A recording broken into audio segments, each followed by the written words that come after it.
Welcome everybody. Thank you so much for joining us today for Citizen Rights. It's an initiative sponsored by the City of Sydney with the support also of Diversity Arts Australia.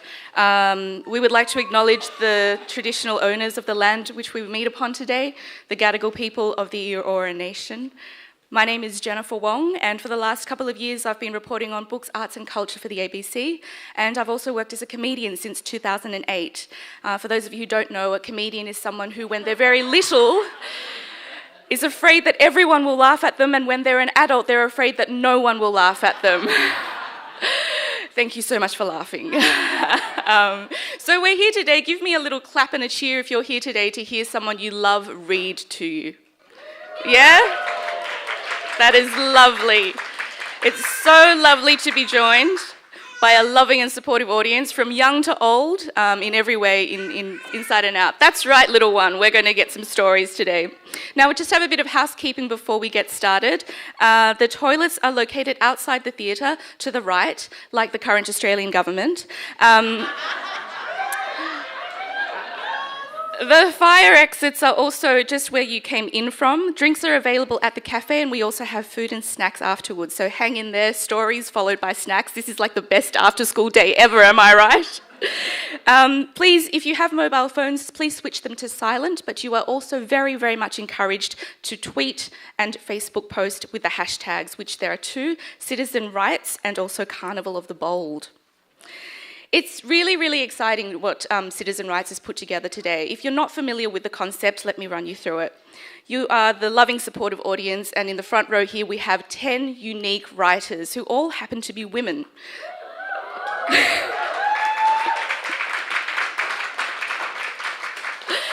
That's fantastic. A couple of fans of women in the house today. Women, am I right? We've brought together these 10 unique writers from culturally and linguistically diverse backgrounds, and they're here to share their short works of fiction. Let me tell you a little bit about the writers in the program before we hear from them. The Citizen Rights writers are Annie XY Zhang, Claire Cao, Coco Huang, Denise Agraz, Donna Chang, Elizabeth Veronica Mora, Hasitha Adikaria Arachi. I'm so sorry, Hasitha, you taught me to say your name and I just bungled it. This is terrible. Please use this as a lesson in your workplaces to know how to pronounce people's surnames. Jeanette Chen, Kalhari Jayawira, and More Blessing Mature. Each of these 10 writers, like 21% of the Australian population, speaks a language at home other than English. In contrast, only 8% of professional artists in Australia are from a non-English speaking background. Today's writers were all chosen by an independent judging panel with people from top literary institutions around Australia. They include Sydney Story Factory, Writing New South Wales, Westwords, Sydney Writers Festival, Asia Pacific Writers and Translators, Peril Magazine and Southern Crossings. What happened was in February for a month, the writers met every weekend, I believe, with Dr. Roanna Gonsalves to workshop their pieces. This project is supported by the City of Sydney and Diversity Arts Australia and was developed by Kevin Bathman and is managed by Sonia Merman from Carnival of the Bold. You can give them a cheer, they are amazing.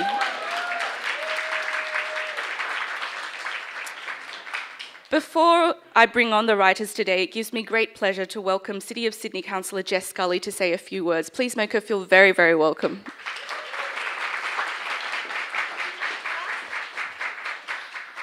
Thank you, Jennifer. It's such a pleasure to be here representing the City of Sydney. I also want to acknowledge that we're meeting on Gadigal land today and that sovereignty was never ceded over this place.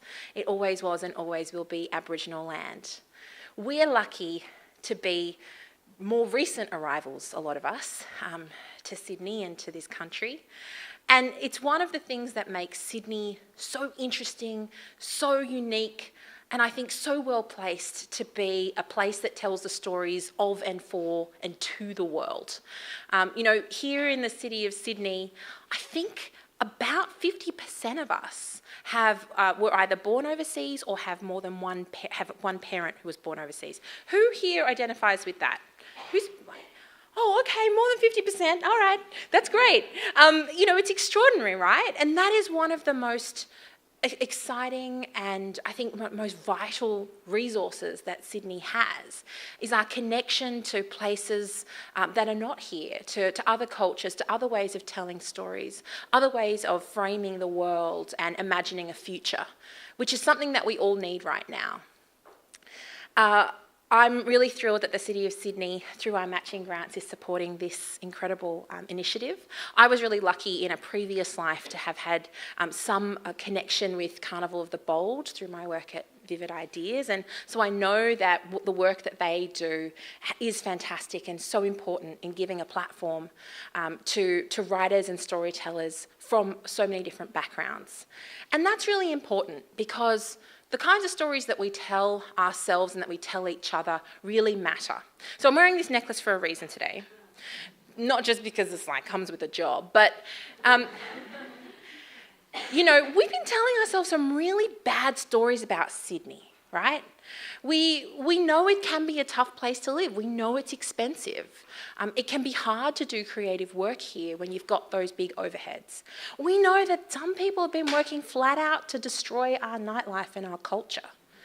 And yet, if we keep telling ourselves those stories, it's just going to become a self-fulfilling prophecy. It'll just scare more artists away. It'll just shut down those places that are still sticking out there, sticking their necks out, like 107 Projects, like Frida's down the road, like the Bearded Tit down the road that way. All of these places that really encourage storytelling, creativity, local performance, diversity. We need to keep going out, and we need to keep making art. And we need to keep telling positive stories about our city, because those stories that we tell have power and they can come true.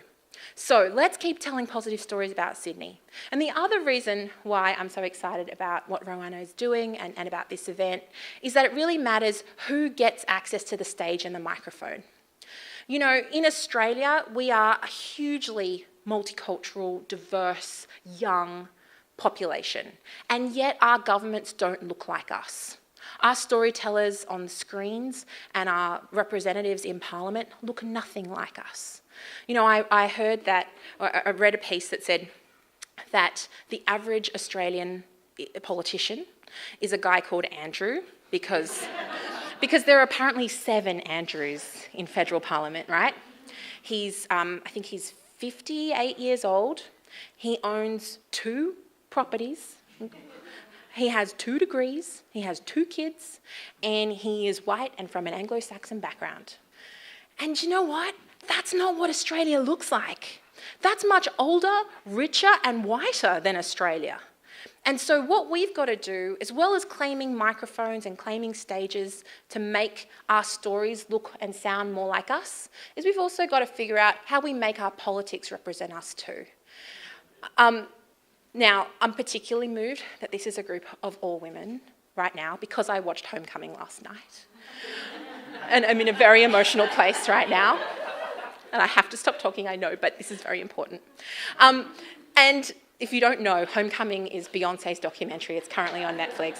It is the most extraordinary document.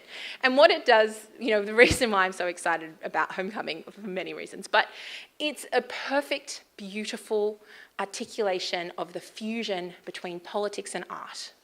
And that those 2 things, expression and creativity and political meaning and finding power in your culture, particularly when your culture's been marginalised and sidelined and you've been told your stories don't matter, finding that connection is so powerful.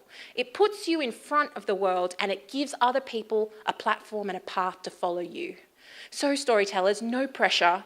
I am comparing this to Homecoming tonight. But I'm really, really looking forward to hearing your stories, and please keep telling them. Please keep getting up there and claiming the microphone and claiming the platform for your storytelling, because we need it and the people coming behind you need it too. So thanks again, and looking forward to it. Thanks.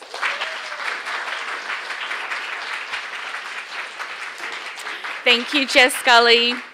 Thank you so much for putting artists and imagination at the centre of what we're doing today. It's what this is all about, and it's so exciting that so many people have decided that this is how they would like to spend their time today, to really get to know what's happening and to hear more of the stories that we are so hungry and thirsty for. Should we hear from the writers? Yeah, it's time to hear from the writers. In order to make that happen, it is my great pleasure to introduce to you Dr. Rowena Gonsalves. She is the writing mentor and facilitator of Citizen Rights. She is also the author of The Permanent Resident, which many of you may know, was the 2018 winner of the New South Wales Premier's Literary Multicultural Award Prize. It is a prize known for being easy to say and not unwieldy at all. Please make her very, very welcome. Put your hands together for Dr. Rowena Gonsalves.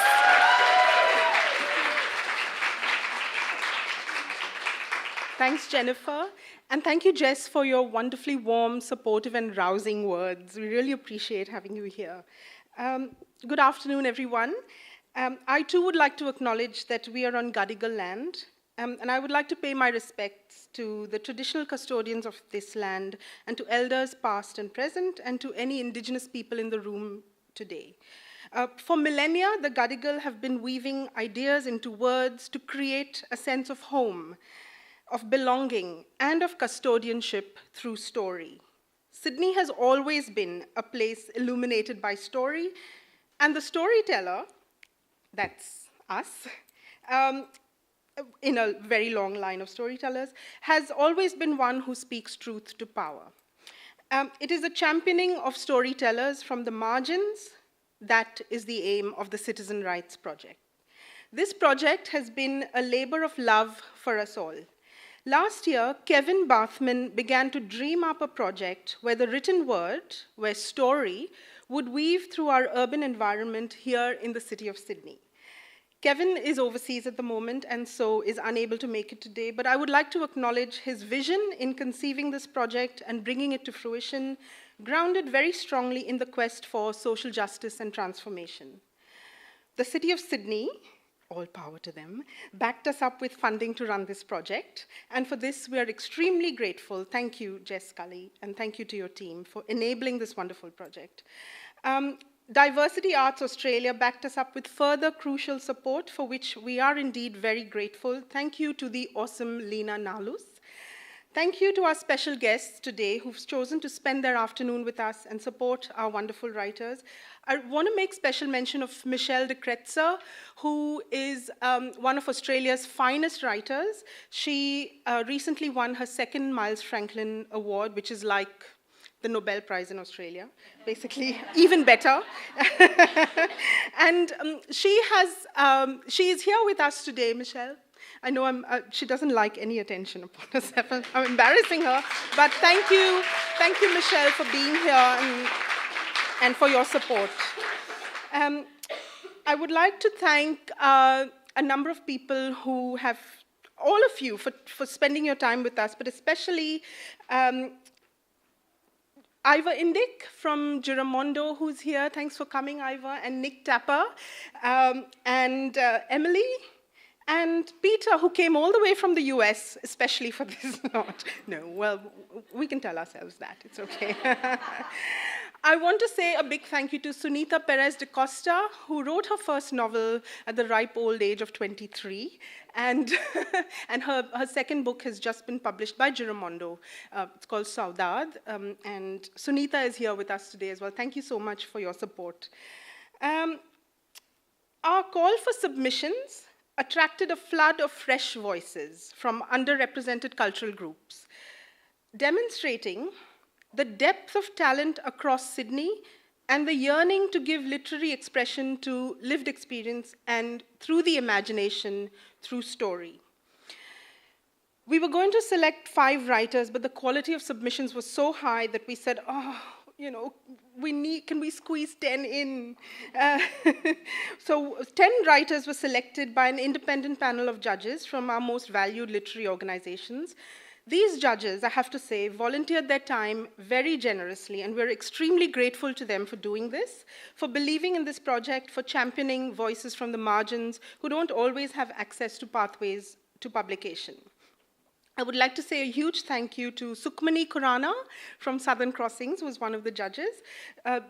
Jane McCready from Writing New South Wales, Kath Keenan from Sydney Story Factory, Mindy Gill from Peril, Michelle Rickaby from Westwards, Michaela Maguire from Sydney Writers Festival, and Sanaz Futui from Asia Pacific Writers and Translators.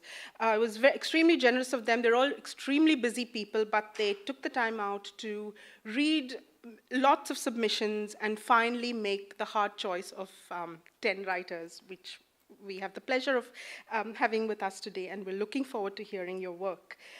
At the heart of the Citizen Rights Project is an effort to focus on the literary brilliance of the cultural periphery. All the applicants to the project were non-Indigenous. It's something that has been acknowledged by many, the silos in which our world functions, the Indigenous silo, the multicultural silo, the white silo, and the white silo is the norm.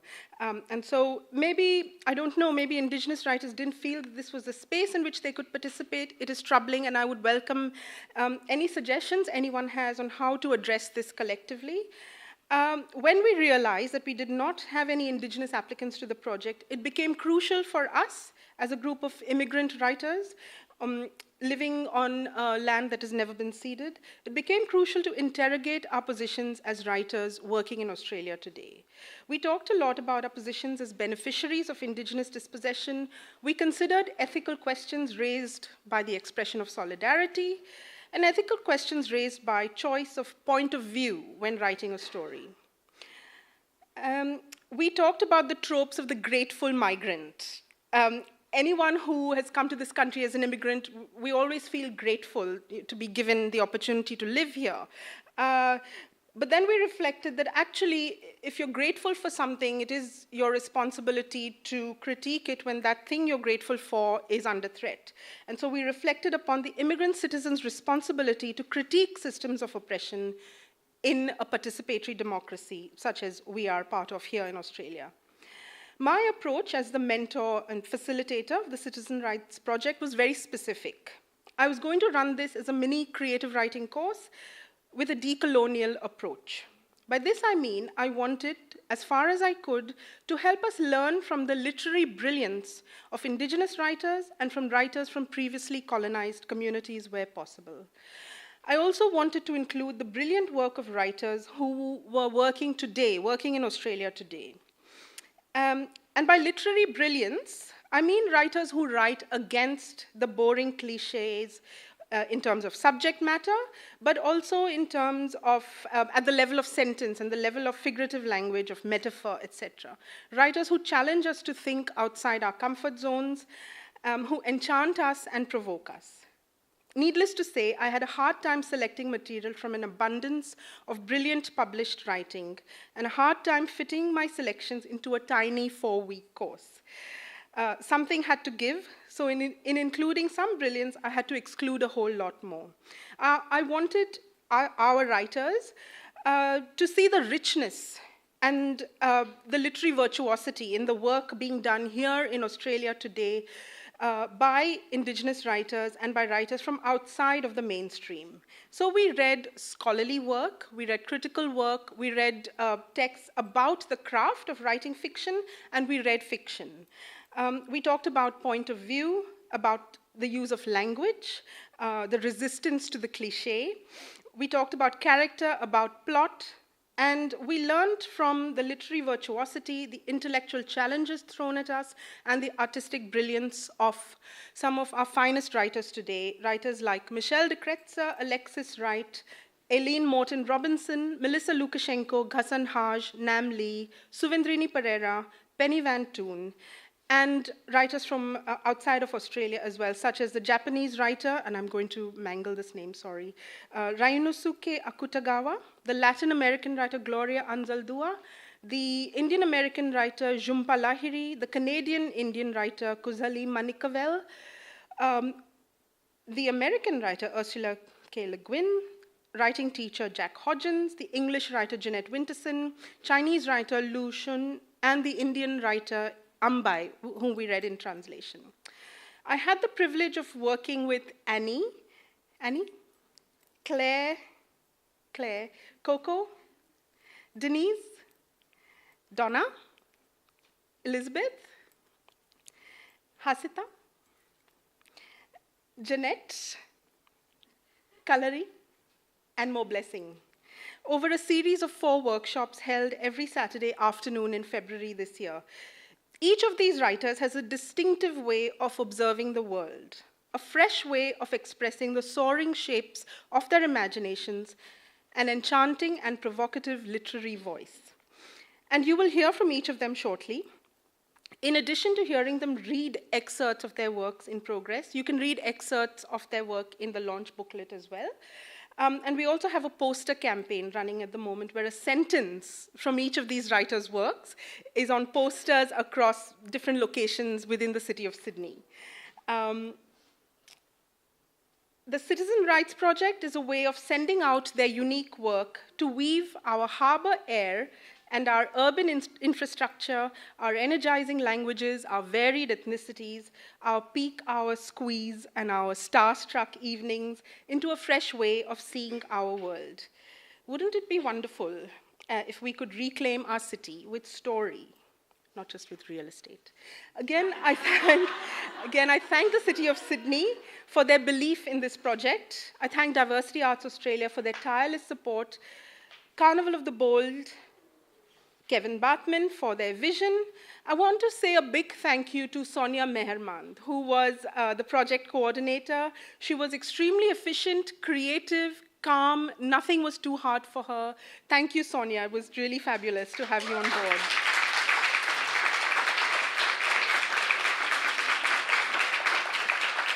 You will hear from Sonia at the end after the readings. I want to again thank our judges for their generosity. Thank you, Sukhmani. I want to thank 107 Projects for their very cheerful help, and to all of you for coming here this afternoon to share your afternoon with us in support of these awesome literary voices. You are in for a treat. To Annie, Claire, Coco, Denise, Donna, Elizabeth, Hasita, Jeanette, Kalari, and Mo Blessing, congratulations. Your vibrant voices enrich our city and our world. You are helping us reimagine what it means to be a citizen of Sydney. You're helping us reimagine what it means to be an Australian. May this be a step towards a long literary career. I'm going to introduce the writers and try and contextualize their work in a couple of sentences. It's very hard, almost impossible to do. But should I do that now? Or do yeah? Okay. So, too often the work of non-white writers gets dismissed as migrant porn, you know, the rehashing of stories of immigrant hardship and loss. Yeah, sure, of course, that's important, but I'm not going to do that because while all of our writers and the work that I do as well, we write about being outsiders, we write about the immigrant experience, we write about loss, we write about hardship, but we write about a whole lot more as well. So while all the work of our 10 writers is all highly provocative and challenge us to think of the world in new ways, to examine the immigrant experience and a sense of belonging and Australianness felt by non-white Australians, I'm going to give you a line or two about the unique literary sophistication of their work. To begin, I would like to invite, we're going in alphabetical order. We have no favorites. So, so Annie Zhang is a Chinese-Australian writer from Southwest Sydney and a 2019 Westwards Emerging Writer Fellow. She won first prize in the Zine West 2018 writing competition and the Honisoit, am I pronouncing that right? I'm not from Sydney University. I'm from the Great Unwashed. So the 2017 writing competition. Her work has been featured in Penciled In, Arna, and Sweatshop Women, among others. Annie's work is enchanting because of its very strong literary voice. It intersects with a tradition of literature that concerns itself with what is beyond the real, beyond realism. The idea that there is something else happening beyond the literary borders of the real, where the magical and the quotidian collide in surprising ways. The sparseness of her prose makes it highly engaging. Welcome, Annie.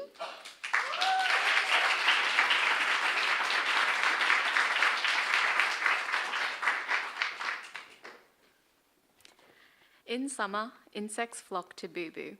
It has been this way ever since Boo Boo was born, 18 years ago, on a balmy January evening, as her mother set aside her half-eaten dinner to push out from within her a floppy lump of flesh that didn't make any noise. "You looked dead," Mama likes to exclaim dramatically every time she retells the story. "Dead, grey, very dead. You were cold, but the nurses wrapped you in blankets and put you in a glass box to make you warm. And you did cry eventually, although I wasn't the first to hear it. A couple of days later, I was allowed to take you home. We lived in Punchbowl back then, in a triangular granny flat in Uncle Terence's backyard.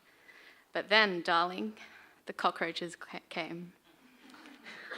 The cockroaches had slipped in through the air ducts and scuttled in beneath their termite-eaten window panes. Mama had woken up that hot, hazy morning to the sound of her daughter squalling in the sheets beside her. Sweat and salt water sheened her cheeks, and at least a dozen cockroaches covered her head in a dark, wriggling crown. "I was screaming and yelling and scared, but I still saved you," Mama always says. "I battered all the cockroaches away from you with my bare hands. One got in your mouth and almost choked you. You could have died, but I got it out. And once they were all off the bed and onto the floor, I squashed them with my inside slippers, one by one." But every summer, they come back. And it hasn't just been cockroaches. It has been every manner of vermin, furred black caterpillars and tiny brown spiders and bright spotted ladybugs.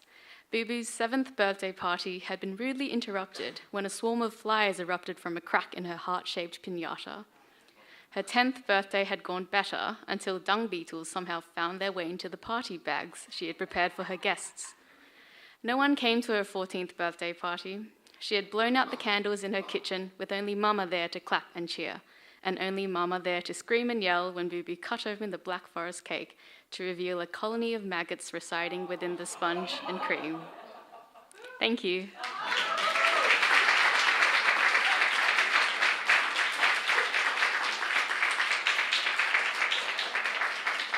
Thank you, Annie. That was fantastic. Claire Cow is a fiction writer from Western Sydney. Her work has appeared in The Lifted Brow Review of Books, VoiceWorks, DJed Press, and Subdin. She is currently working on a screen project for Co-Curious Behind Closed Doors program. She tweets a lot about movies and food. Claire's work is captivating because of its precise focalization and an excavation of the layers of history that lie under the stereotype. Her work weaves history and the contemporary, playing with chronology and duration, while also giving us really sharp and unexpected ideas through dialogue. Welcome, Claire.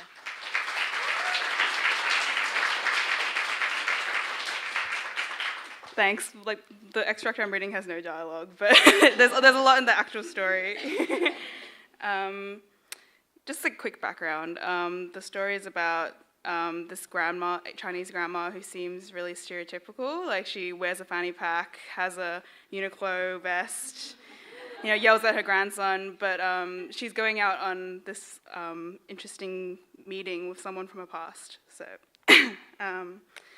they'd agreed to meet for Yum Cha at Golden Palace. A butcher dozed on a hammock in the deserted mall beneath the restaurant, as her daughter cleaved through crispy pork behind the glass screen of Good Luck Barbecue House.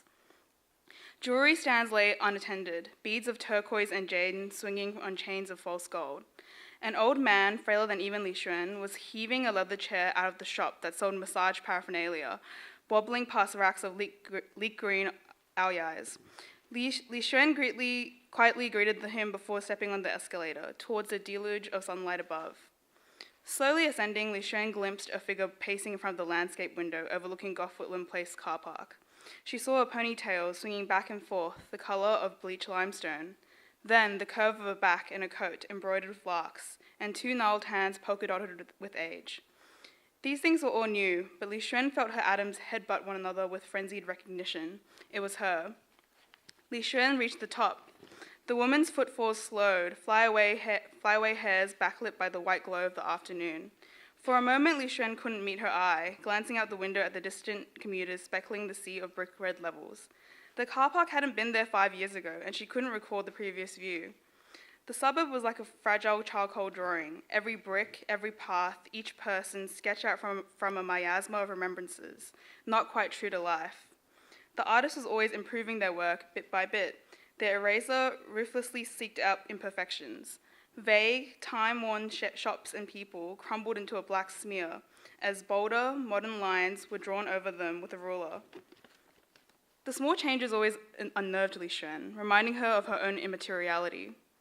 Xuan, late as always, that voice, that tinge of amusement, those lilting Yunanese vowels tucking into Li Xuan's heart like a child returning to their bed after a day of sweaty-limbed playground games. She met Rulian's gaze. Thank you.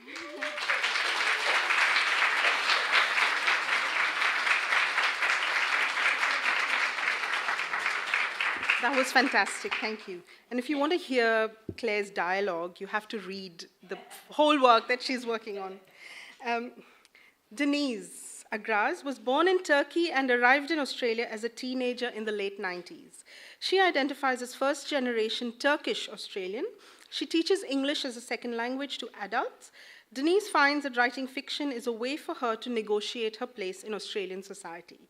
Denise's work is unusual for its meditation on the emotional journeys of transnational workers. Her skillful scene construction gives us a very engaging mix of character interiority and crackling dialogue, focusing on keenly observed detail on specific moments in time and place while alluding to the consequences of greater social movements across the world. Welcome, Denise.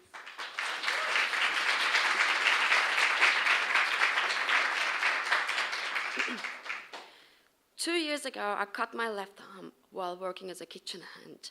Since then, the bleeding has stopped and the wound has healed, but I can't stop the light from entering me. I was slicing a mountain of red onions that our head chef Daryl used in his signature rocket parmesan salad when I got distracted by Jeff Buckley singing Hallelujah on the radio. Trying to listen to a song's lyrics in a restaurant kitchen with all the sizzling, clattering, and cursing happening around you is like trying to make sense of what is on the other side of a dirty window pane.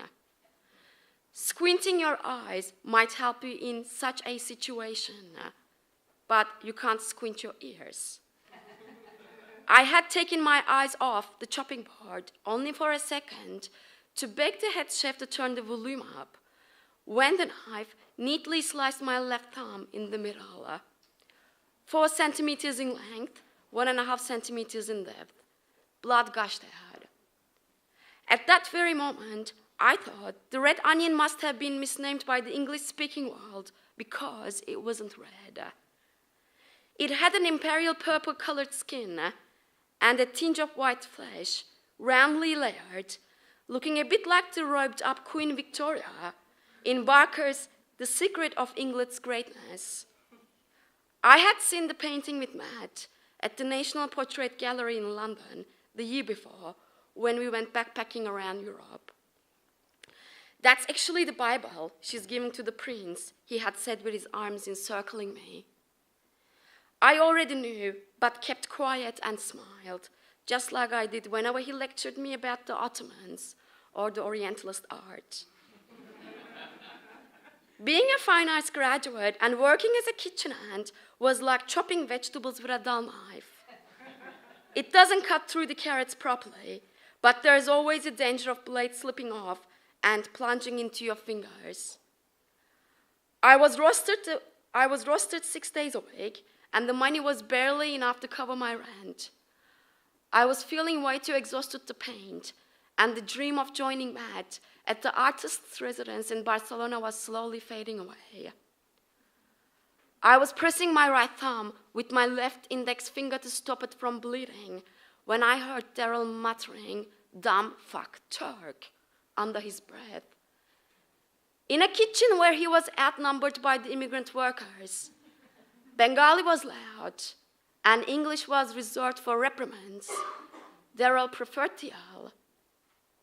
He only muttered when he was truly angry, and when he did, his voice resembled the hissing noise of the gas leaking from the burners, permeating even the deepest corners of the kitchen. All we needed for an explosion was a tiny spark.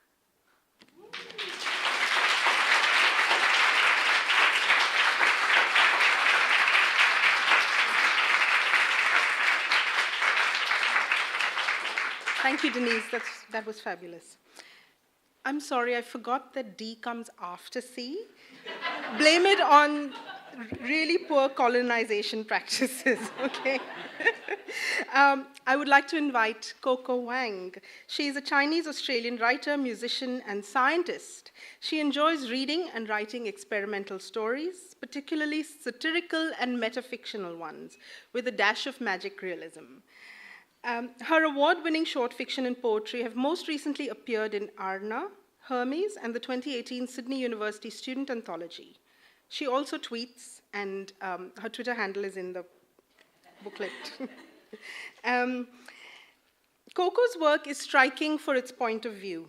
She writes from the perspective of a middle-aged man caught between various kinds of family obligations. Her work is extremely engaging because of her skill with character development and rendering the emotional journey of her characters with truth and clarity on the page. Welcome, Coco.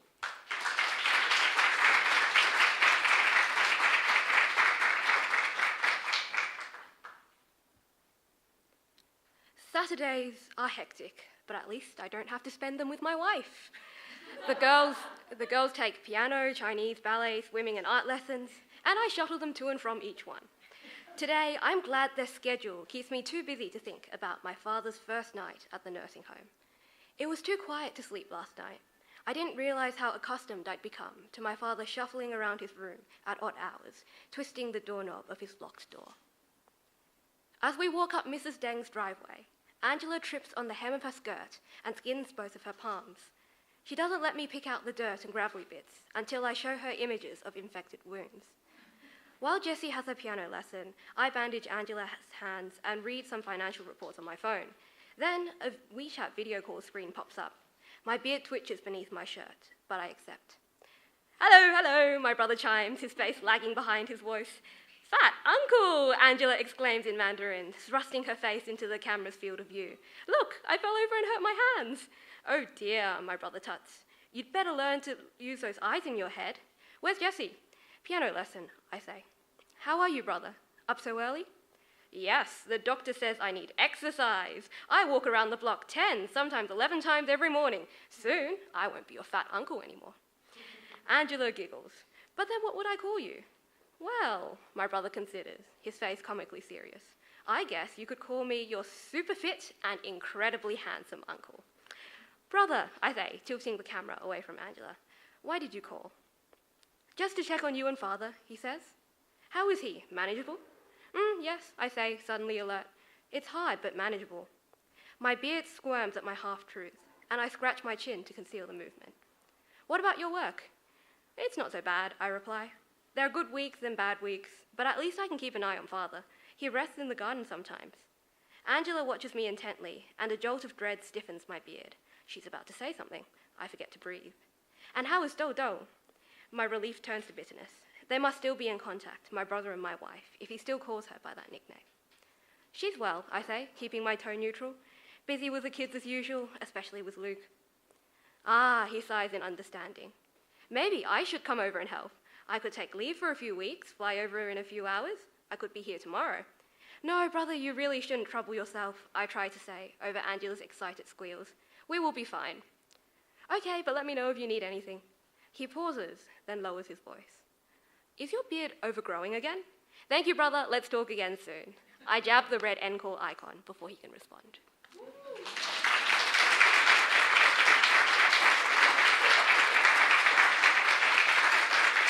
Thank you, Coco. That was fantastic. Donna Chang's professional background is in film and television. Currently, she works as a development producer for the television company Lingo Pictures. She was formerly a development executive at Screen Australia and production executive at Ridley Scott Free Films in London. Donna's work is engrossing because of the way she constructs scenes and the way she conceals and reveals information, the way she works with the element of surprise at the level of the sentence and at the level of character motivation. The possibilities afforded by new technology intersect with age-old human desire and motivation, leading to prose that is quite provocative. Welcome, Donna.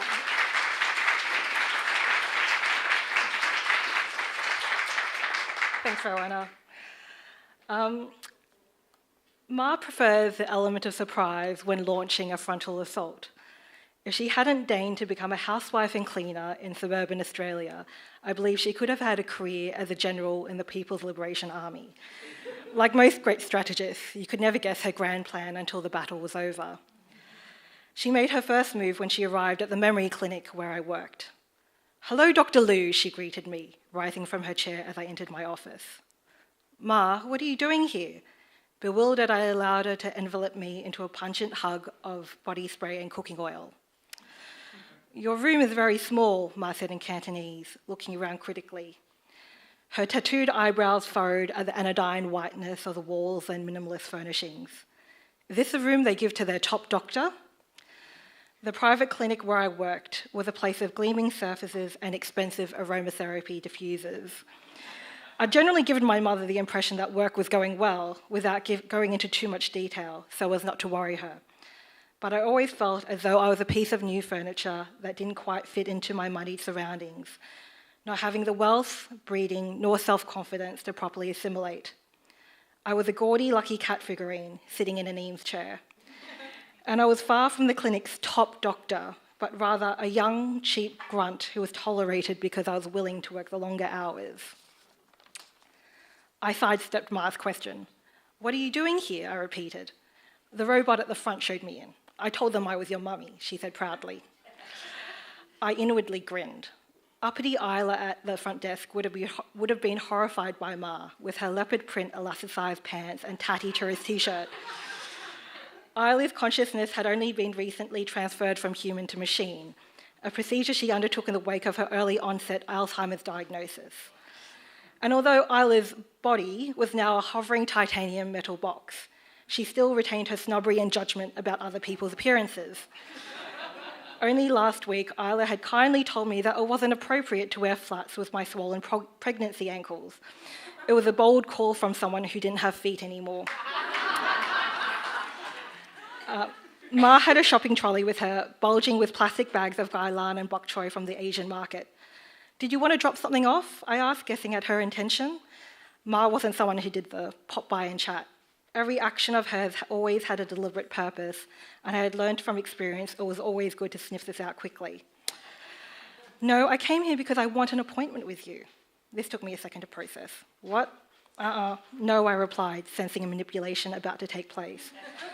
"Don't be like that, pineapple heart girl," she said. Thank you.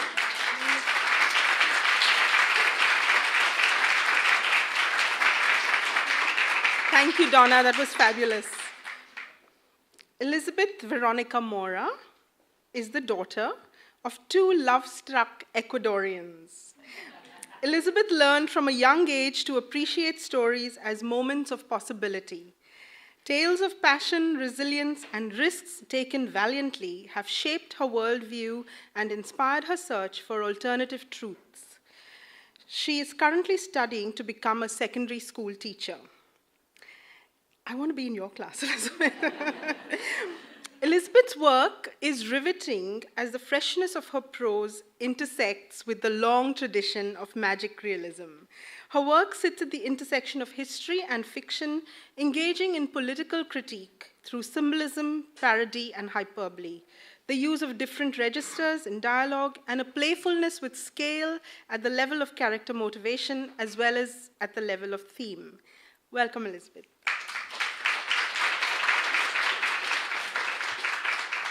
Thank you, Rowena, for those words. Hija, solo vete. Just look at yourself, Senora Quispe decreed, clenching her right fist and motioning it towards the giant globe growing underneath her daughter's breasts. ¿Cómo va a ser? How can it be, Senora Quispe pleaded, que mi única hija, my only daughter, basta, mamá, basta, enough! Cecilia interrupted, her eyes still sealed, her head still turned away from her mother's gaze, as her right hand, vertically drawn, cut through each of her mother's words mercilessly. To call Cecilia's reaction unfair would be unjust. Senora Kishpe had been repeating this scene every Sunday for 9 months, with the same wallowing and unrestrained grief that only a mother could understand. Over time, she had learned to act out her soliloquy like a flawed anti-hero, praying to be absolved of his fate. Now, as the feverish energy of her unfinished lines spoke through her arms like the wings of a condor in full flight, she walked in tight circles around her daughter's bed, mapping the revenge with which she would finally claim her prey. At first, Cecilia thought her mother was performing an Andean translation of what you might call an exorcism. But before any unwanted spirits could be evicted, her mother made herself dizzy. After the 8th cycle, her small frame began to sway, the unsteadiness took hold, and soon her body fell onto the bed at the end of Cecilia's swollen feet, against the squeaky orchestra of old mattress springs expanding and contracting. An unbroken stream of tears erupted from within her as if on cue. The push and pull of repressed sorrow heard in the rise of faint whispers through an air heavy enough to suppress their release, decorated her fragility with a poetic sentimentality. Sensing her mother's surrender, Cecilia opened her eyes and let the blue swirl cascade over her cheeks. She leaned forward and cupped the amnesty on her mother's face. The fact that today could have been like any other Sunday suddenly dawned on Senora Kishpe. Gracias a Dios. Thank God today had been different. She looked up at her daughter, wiped her tears on her sleeve, turned sideways and silently stared at her womb.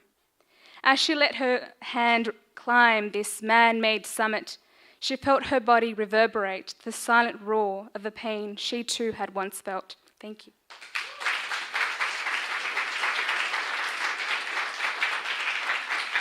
That was beautiful. Thank you, Elizabeth. Hasita Adhikaryarachi is a writer raised in Sri Lanka and now calls Australia home, calls Sydney home, to be more specific. Her work speaks to the futility of everyday sexism and racism, and her work includes poetry, monologues, one-act plays, and short fiction. She was previously published in Right to Reconcile 2, an anthology published in Sri Lanka, and she often reads her poetry at poetry slams. Hasita's work is captivating because of the focus on minute details to comment on issues of broader significance. She skillfully deploys really fresh imagery, symbolism, and metaphor to explore the existential issues that we all face. Welcome, Hasita.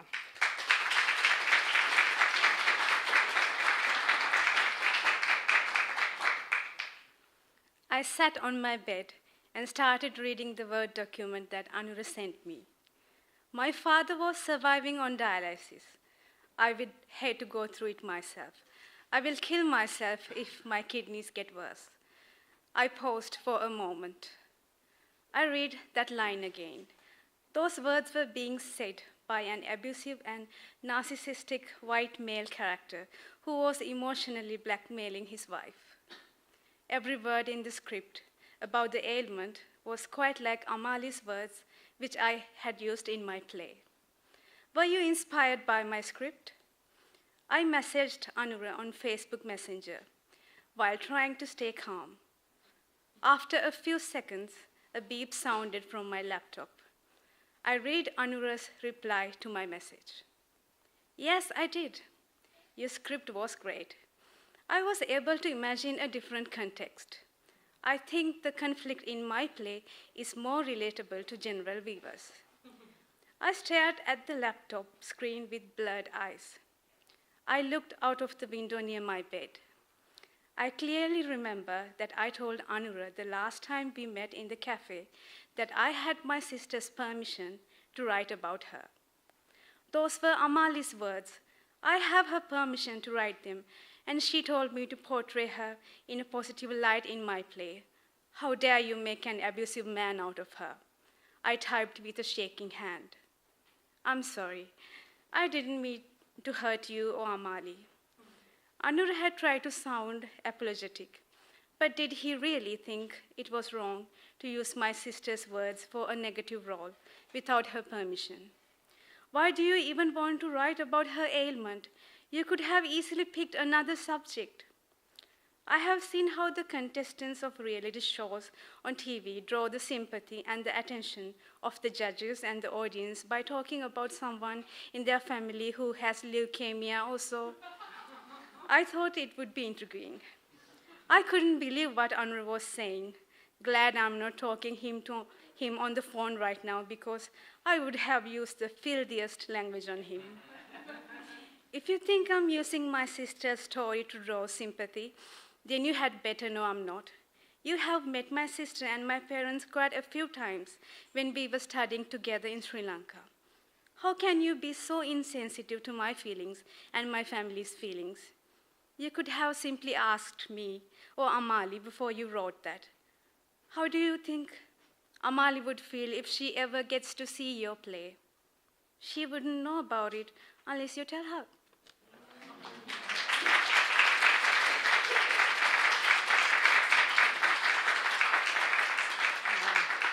Thank you, Hasika. Jeanette Chen is a Chinese-Australian writer. She studied writing and cultural studies at UTS. She's a member of Sweatshop, and her short story, Wall of Men, will appear in the forthcoming anthology, Sweatshop Women, Volume 1. Jeanette's work is fascinating as it takes what is familiar and then exposes the layers of complexity within it. She plays with the reader's expectations, and through contrasting characters, crisp dialogue, and character interiority, gives us a sense of the poignancy and complexity in the lives of her characters. Welcome, Jeanette.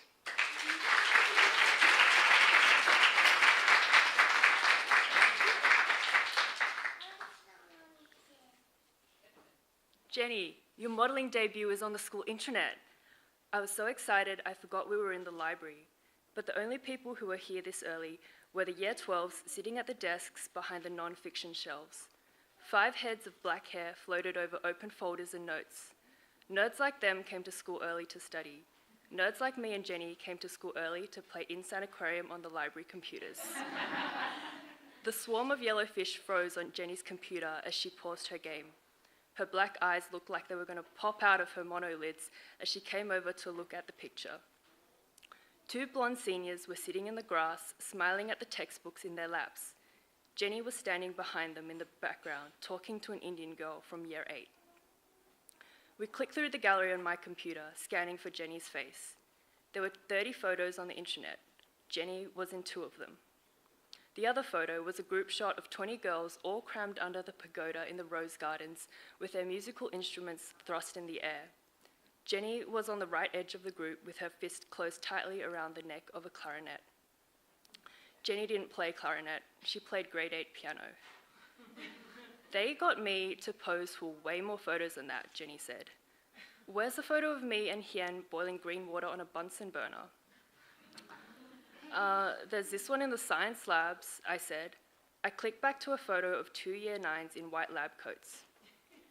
Jenny stared at the photo. She didn't say anything, so I stared at the photo with her. A brunette was holding up a test tube with green liquid in it, and a blonde was smiling at the test tube. I recognized the blonde girl in the photo. She was the girl who always stopped in the doorway with her arms and legs out whenever she saw us Year 7s running for the bus after school. I imagined Jenny carefully grasping a beaker clamp to pour her bubbling green liquid into a test tube, a proud scientist handing over her secret formula to the smiling blonde bus blockage. Whatever, Jenny said finally. Her voice sounded low and hard. She turned away and faced her computer. Over her shoulder, I saw her furiously clicking around her tank in Insane Aquarium. Gold coins and diamonds flew into the treasure chest icon in the corner of her screen. I looked back at the last photo of the gallery. 8 girls were standing in the leafy quadrangle, smiling straight at the camera. They all wore those Panama hats that look like flying saucers made out of straw. The uniform shop tries to sell those hats to all the incoming Year 7s. No one actually wore them, but I bet the school wished we did. I bet the school wished we looked more like the girls in this photo too. All 8 of them had clearer skin than me. 6 of them were whiter than me too.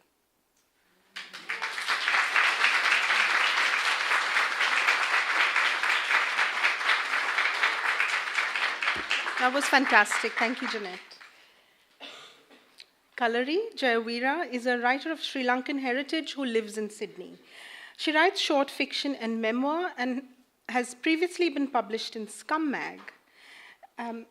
Kalari's work is delightful because of its lightness of touch when speaking of the emotional violence of small encounters. Through skillful scene construction and the handling of temporality, she provides a nuanced sense of the emotional arcs of her characters. Welcome, Kalari.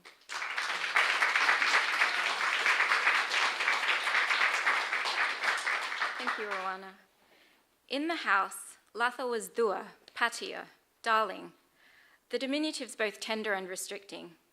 As she climbed up the stairs and put her key in the door, she felt a click of fatigue in her.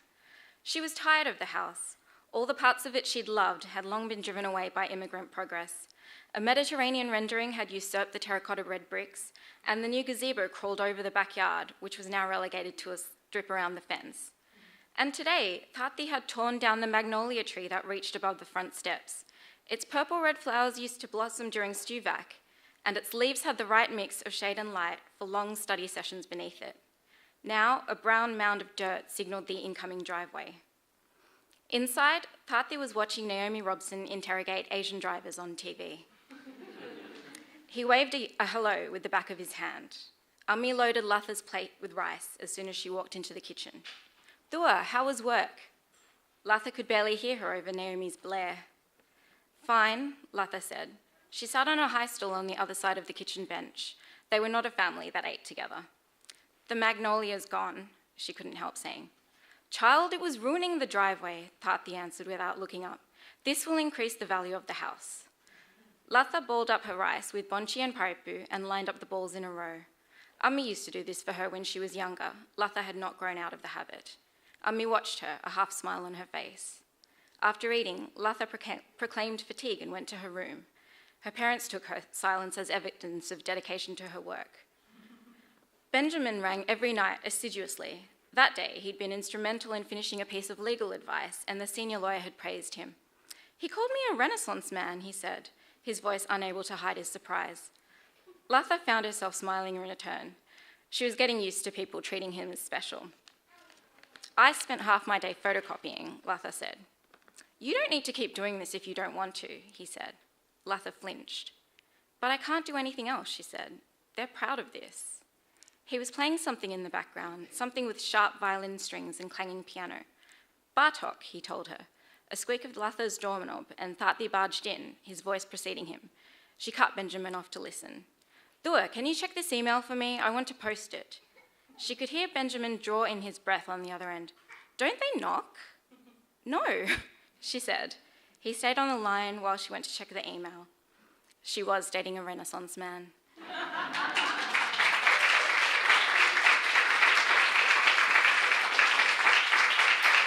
That was fantastic. Thanks, Kalari.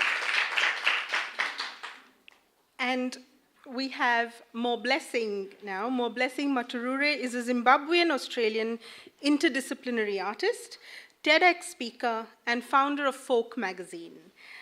Her work across literature, stage, and screen includes engagements with Playwriting Australia and Sydney Theatre Company.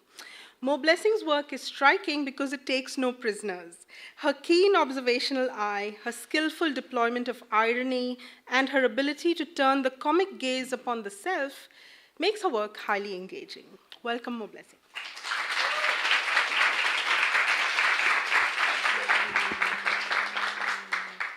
We'll hope that works.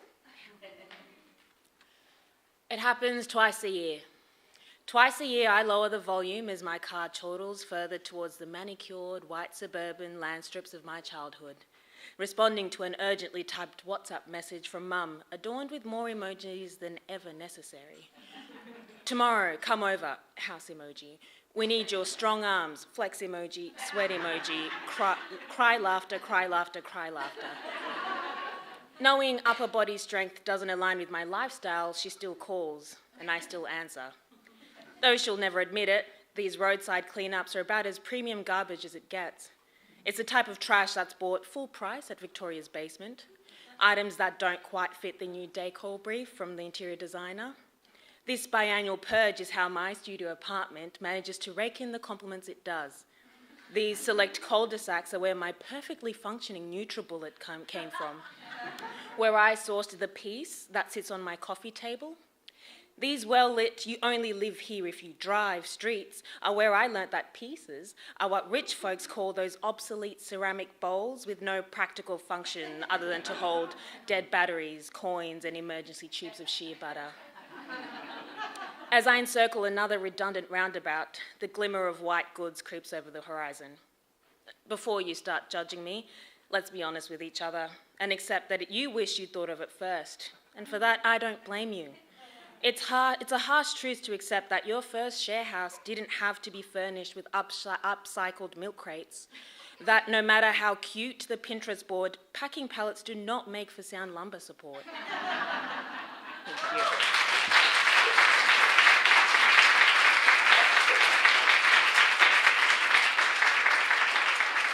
Thank you so much. That brings us to the close of the readings for this afternoon.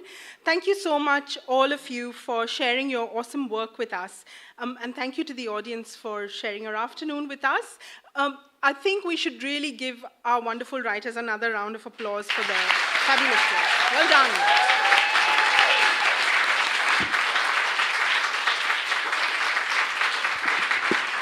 Thank you so much, Rowanna. What a joy, what an abundance, a richness of thoughtfulness, craft and heart from everyone today, including Rowanna herself. Please give her also a big round of applause and the writers. As we make our way to the final moments of sitting in this room together, I just wanted to share a few comments. When I spoke to the writers before this event, they were uniformly glowing in their words to describe the experience that they had. And I just wanted to share a few comments of theirs with you so that you could take it with you on this sunny Sunday afternoon and have it fuel any creative desires you yourself may have. Let it be a little seed to guide you for the rest of this autumn and this year. Here's what they said. One comment was, the workshop was an opportunity to decolonize our minds and to look at our own assumptions. It was an opportunity to ask, who is the audience? Another observation, as much as people of colour feel they can be artists for their own sake, inevitably we bear the burden of being political because we also have the opportunity of making work in the first place. For example, my mother and grandmother have not had the opportunity to be artists. It was the first time I'd been taken seriously and took myself seriously, and I learned that it was okay to be taken seriously. This is one of the best things to happen to me. It was a very safe space. There was a different energy in the room. I've not felt this in any other creative room. It was really liberating. The stories are so original. I haven't had the chance to engage with stories like this before. For me, it was like, oh my God, all these writers exist, all these voices exist. It was a real turning point. This is interesting to be able to say something by myself. It has given me that space to say this in a single voice, in a voice that is authentic. You'll be pleased to know that the writers' words live on. As Rowanna described, you can see the posters around Sydney. They're all over the place, so if you see them, please take a photo, tag Carnival of the Bold, tag Citizen Rights so that we can all delight in it. And a final word from me, this could not have been possible. Citizen Rights would not have been possible with Carnival of the Bold, without Carnival of the Bold. Words are so important, guys. On that note, I'd like to introduce Sonia Merman to come up and say a few words, and then we'll see all of you outside for some food and snacks, and please do come up and talk to the writers. It's just been such a joy. Sonia, are you here? Come on out. Of course, that is a brilliant idea. I'll let Sonia handle that. I will coordinate that. No, it's okay. Hi, I'm Sonia. I was so excited when I was reading everyone's submissions. Yes, I read them as well. I was reading them and I was thinking, I can't wait to get all these amazing writers into the same room. It's going to be awesome. And it was. It is. So before I I want to echo some of the thank yous that have been said already, but before I go into that, I'd like to thank the writers. It's been amazing bringing you together and seeing your work develop. I've always been in love with creating a safe space for the creative process, and it was just really special to watch it all come together. So thank you. Thank you to Roanna for facilitating that, and Jennifer Wong for being a fantastic MC. It's a great afternoon. And thank you to Councillor Jess Scully for the amazing words and for staying put for the whole thing. That doesn't always happen. So, I mean, with you it does, but not with her. you know.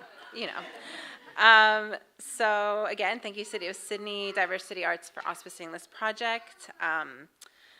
We had a really illustrious group of people on the selection panel, and I'd like to echo thank you to them. Thank you to our special guests who are here today, the publishers, the writers who came. Thank you for your time. And again, we don't have a Q&A session because I want the opportunity outside while you're eating and enjoying yourselves to be the time where you mingle with the writers, just one-on-one. And yeah, thank you to volunteers we had today, Glaza, and my partner Nasi has to volunteer because he's my partner. But thank you, he was very kind. And I wanted to say one final shout out